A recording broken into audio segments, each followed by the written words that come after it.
Hi guys, so just following on from tonight's workshop, I'm sure you're, if you've ripped it out, you're starting again, and that's okay to do that, honestly. If it's just getting the tension right, and if you're not happy with it, take it out, redo it.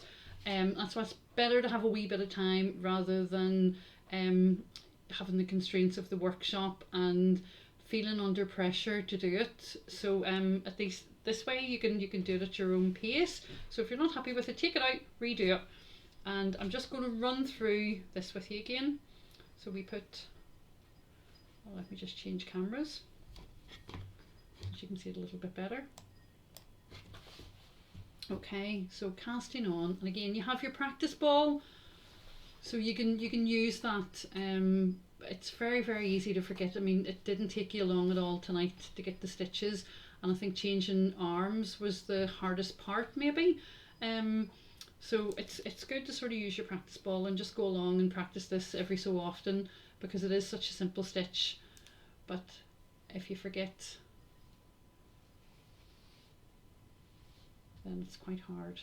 Okay, so we just twist it and slip it in. Slip it in. Slip it in. Okay, so I'm just going to do 4 here. Okay, so we have our stitches and we're holding our wool, and we just pull this over and put our hand in through the loop and just tighten this up a little bit. This is a little wide because I want to keep my hands a wee bit apart. I don't want to have them close together, so that you can see what I'm doing here. So we're holding the wool and we pull it over, and then we slip it onto our hand. So holding the wool, pull it over, and then slip it in. Holding the wool, pulling it over, and slip our hands in. So holding the wool, pull it over, and just slipping it in. Okay, so I'll do that again quite slowly. So again, the hand that the stitches are on, you're holding the wool, and you just want to pull that over and slip your hand in, so it's flesh to flesh. Your hand's just going in there as the other one comes off. So that goes on as that comes off. And that goes on as that comes off.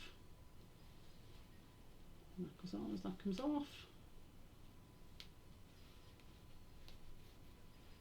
Okay. So we hold our wool in the hand where we have our stitches. Pull it down. So we should our wool should always be going out front.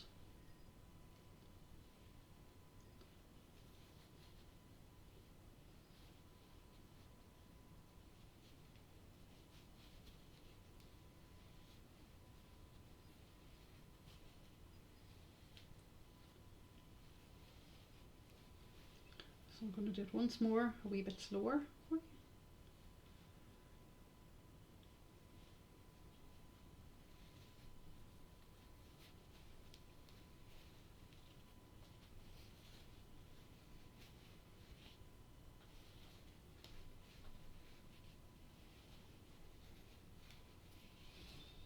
Okay, so I'm going to do a few rows here. I don't have an especially big ball, so I'm going to do a few here, and just remember to leave some wool at the end to cast off.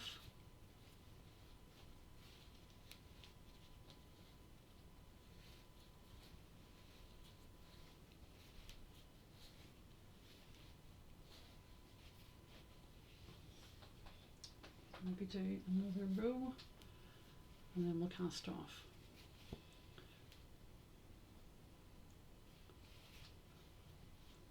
Again, the casting off is relatively simple.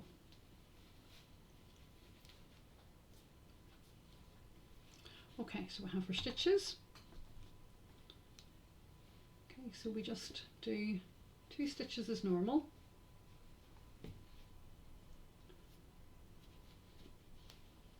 Okay, so stitch number 1, stitch number 2. So we put a stitch number 1 over stitch number 2. and then we do another stitch. So we have 2 stitches in that hand again. So we pull stitch number 1 over stitch number 2. Just tighten it up a little bit. So we pull stitch number 1 over stitch number 2.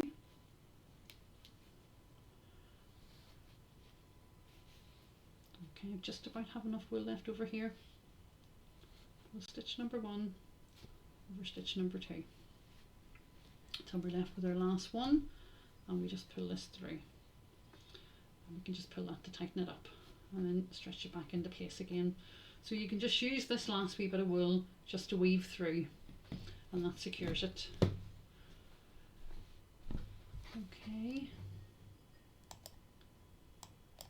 So guys, I hope you found that useful, and if you've any problems you can give me a shout. Okay, I look forward to seeing your finished scarves. Thanks. Bye.